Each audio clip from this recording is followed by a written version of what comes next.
Welcome to an architectural tour of Yale-NUS College. Today, we will take you through the different features of the school. The vision of Yale-NUS's campus is to offer a special environment that overlays cultures and traditions. Contextualist architect Pelly Clark Pelly had gone out of his way to ensure the distinctiveness of Yale-NUS in its structure, materiality, and detail. During the research process of Yale-NUS, the architects have looked into ancient institutions of learning that preceded both Yale and NUS. They've sought to find commonalities in institutions such as the Nalanda University, India, the Temple of Literature, Hanoi, Oxford, Cambridge, and the Greek Academy.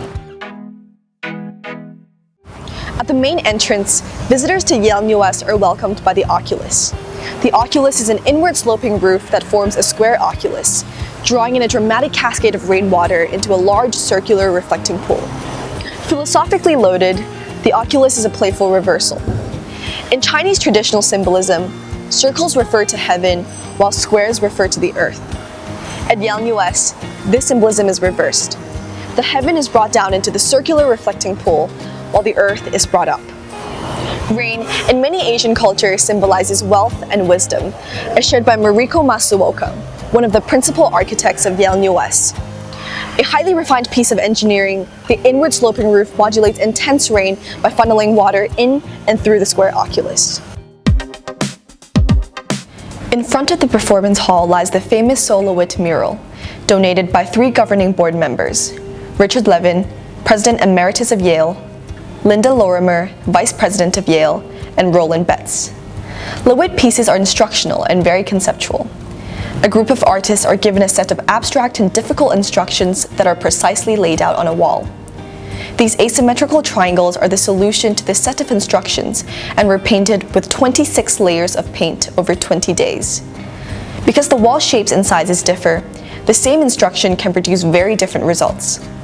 Its seminar-style, democratic art-making process is reflective of the Yale-NUS vision.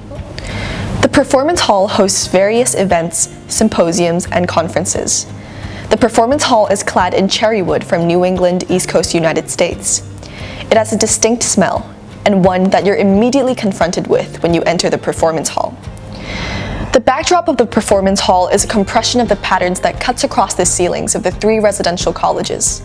Like the handrails you see here, the backdrop is inspired by Southeast Asian textures that are interwoven throughout the entire college, from sun and rain screens to the traceries on the precast concrete on the walls.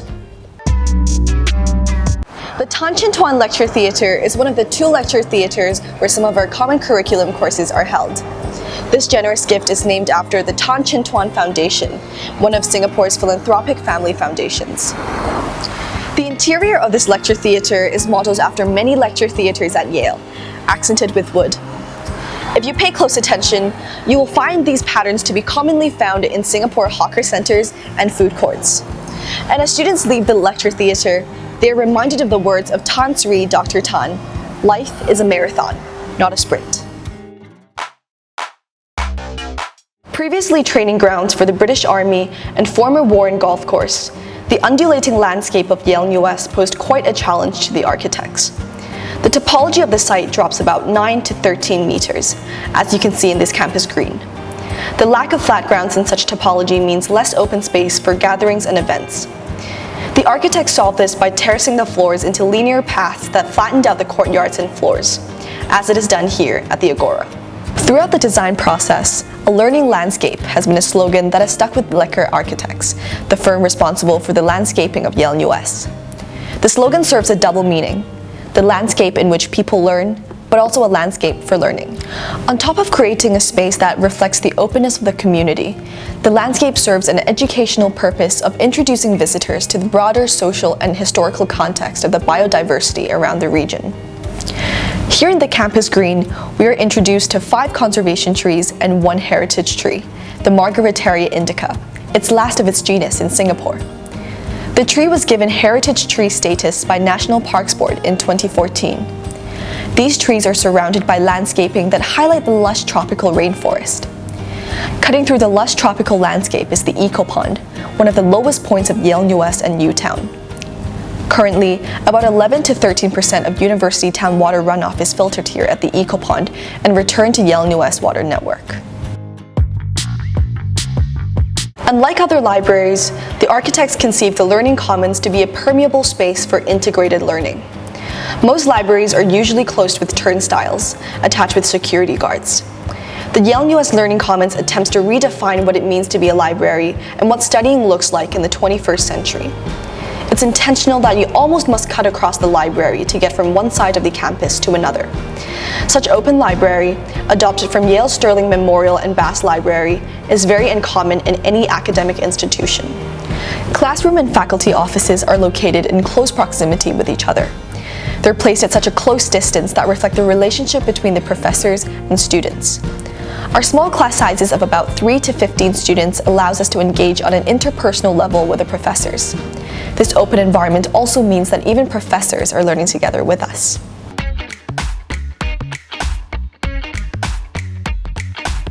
The choice to limit the number of openings into University Town was deliberate to supplement the sense of belonging within the college.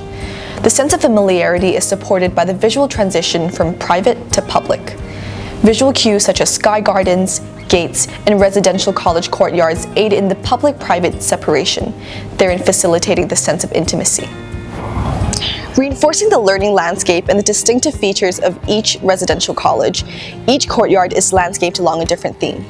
This courtyard, the Saga Courtyard, contains genuses that are religiously significant, such as the tea tree, often found in Hindu temples.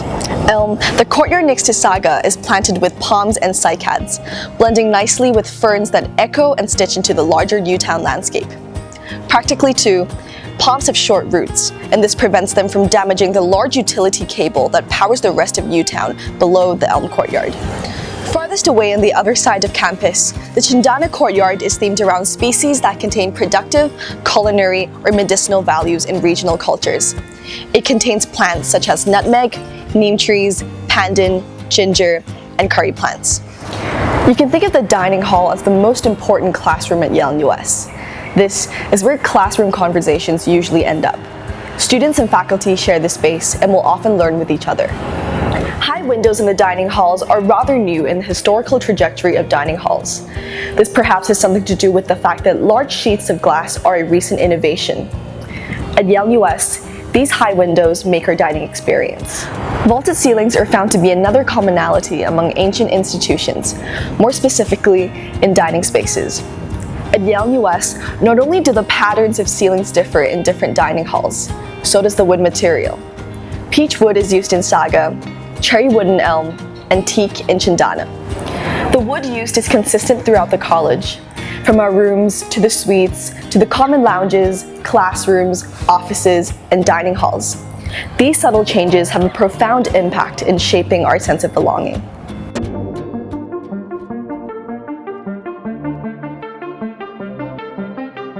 Beyond bringing about a new way of living and learning, Yale-NUS introduces an aerial legibility that is unique to Singapore.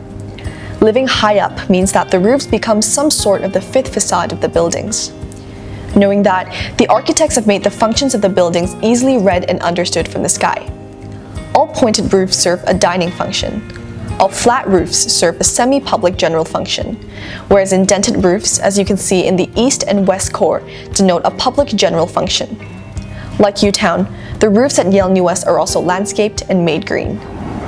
A distinctive departure from the horizontality of low-rise residential colleges at Yale, Yale-NUS has invented a new vertical topology for the residential college system. The rector's and assistant dean's apartments, rector's commons, student housing, and faculty apartments are vertically stacked onto faculty offices, classrooms, dining halls, and butteries. This verticality could be traced back to the density of buildings in Singapore. The way in which the towers here end follow a proportion similar to Yale's neo-Gothic architecture, where a lot of thought is placed on how the towers meet the sky. At Yale, Harkness Tower, of which this tower is modeled after, is extracted into more detail as it reaches the top. Yale-NUS blends both the Yale and Singaporean context. It deconstructs Yale's Harkness Tower and fuses it with the Singaporean context of cluster skyscrapers. In the evening, the tops are dramatically lit, setting it as torches and place markers of the night sky.